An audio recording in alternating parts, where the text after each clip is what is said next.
ایان اور اس کے بابا آرام کر رہے تھے کہ عصر کی اذان ہوئی۔ ایان کے بابا نے ایان کو اٹھایا اور کہا کہ اٹھو بیٹا، جاؤ عصر کی نماز پڑھو اور قرآن کی تلاوت کرو، شام ہو گئی ہے، رات کو نہیں سونا، اٹھو بیٹا۔ ایان نے کہا، پاپا آج اسکول میں میرا بہت مشکل ٹیسٹ تھا، میں تھک گیا ہوں، آج میں مسجد نہیں جاؤں گا۔ ایان کے پاپا نے اسے سمجھایا کہ بیٹا، ہمارے پیارے نبی حضرت محمد صلی اللہ علیہ وسلم نے فرمایا کہ جنت میں ان والدین کا درجہ بلند کیا جائے گا جن کی اولاد ان کے لیے مغفرت کی دعا کرے گی۔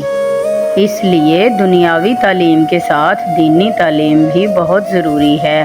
اگر آپ قرآن کی تلاوت نہیں کرو گے تو ہمارے لیے مغفرت کی دعا کیسے کرو گے؟ تو ایان نے کہا، اچھا بابا، میں مسجد چلتا ہوں اور نماز پڑھ کے قرآن مجید کی تلاوت کروں گا اور اپنے پاپا سے معافی مانگتے ہوئے کہ میں اپنے فرض سے غافل ہو گیا تھا، آپ مجھے معاف کر دیں، مسجد کی طرف روانہ ہو گیا۔